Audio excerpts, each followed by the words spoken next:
Brad Reed, Executive Director of the Edmonton Combative Sport Commission. I'm here with internationally renowned MMA referee Herb Dean. I'm going to ask Herb to give us some information feedback on the sport of MMA from his perspective. Herb, first question. When you're in the cage as a referee and you see a fighter down and you're wondering whether to step in to stop the fight, the concern is moving in too early, moving in too late. How do you decide? How do you make that differential? Well, when I've decided that the fighter is no longer able to intelligently defend himself is when I stop the fight. I'm there to make sure the fighters don't receive any unnecessary damage during the contest. So every situation is different. Some examples of some of the calls that we might have. You see a fighter drop from a blow, he falls, arms out, legs out. He's in no way looking to defend himself or able to defend himself. The other fighter's coming swiftly with another blow. I'm going to try to prevent that blow from landing. Same situation, fighter is dropped, he falls, but even though he's dazed, he falls in a defensive posture, arms up, legs up, like he's trying to pull guard or he's looking to defend himself. Even if he may be unsteady or a little bit dazed, I'm letting him work through that. That's what we do. Fighters get hurt, they get dazed, and they weather the storm and they stay in the fight. So we're going to try to give these guys an opportunity to do that. Thanks, Herb. In terms of fouls, groin shots, fingers in the eyes, how do you differentiate the time frame that a fighter has to recover? Okay, so fighters are all allowed, for every injury, they're allowed 5 minutes, up to 5 minutes to recover.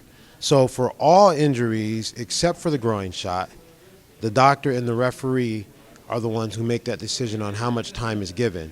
And I usually defer to the doctor, or often I'll talk it through with the fighter. How do you feel? Do you think you need a few minutes? Yeah, okay, well, and I'll talk it through. If it's gonna go for a while, I'm gonna get a little advice from the doctor.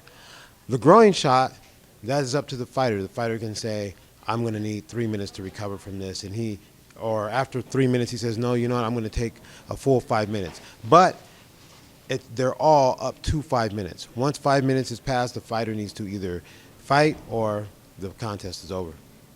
Excellent. Herb, can you explain the rule with fingers and toes in relation to the cage?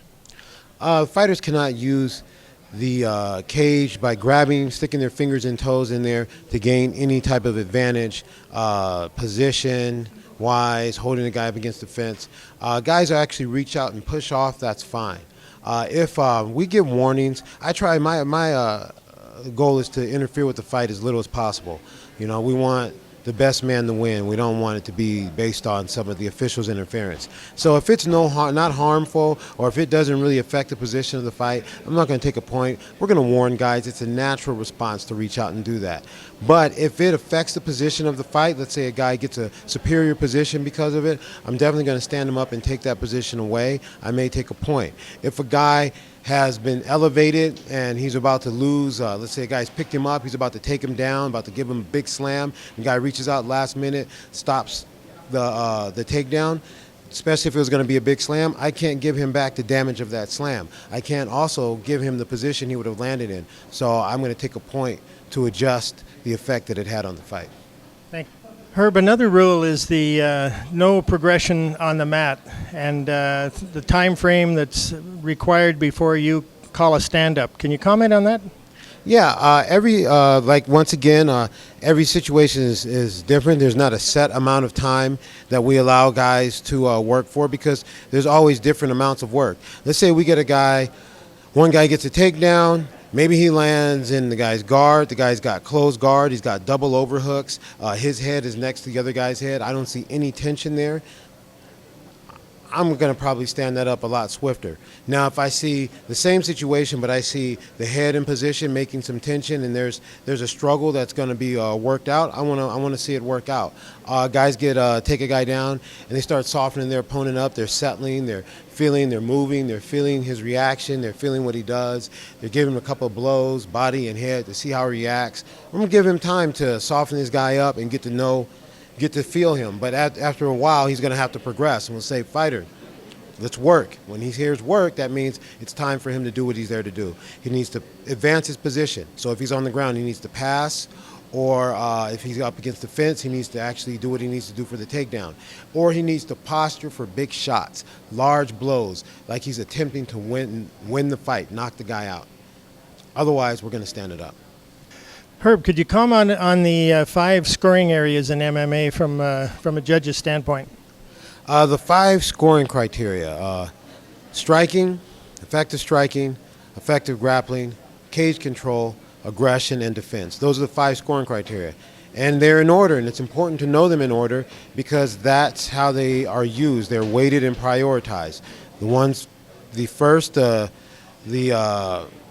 So number 1 is the heaviest scored, and number 5, defense, is the least on the score. So you could look at it, one way of looking at it is money. You could say that striking is worth more, so it's like quarters. And cage control is like nickels. But if you have a lot more nickels than you have quarters, you could actually have more money in nickels than you have in quarters. But that may give you a way on how you might use the scoring criteria. So it's like a sliding scale. Effective striking is weighed more, but cage control could dictate the identity of the round. And so you're going to score accordingly. The reason why effective striking is the first of the criteria is because if I were to spend 5 minutes almost being knocked out, because we're scoring the almost, because if there's a knockout, the fight's over, or 5 minutes almost getting submitted, I think at the end of the day, I'd rather be the guy who spent 5 minutes almost getting submitted, not 5 minutes almost getting knocked out. If you want to argue with me, we'll do the experiment. But so that's why we do the scoring criteria that way.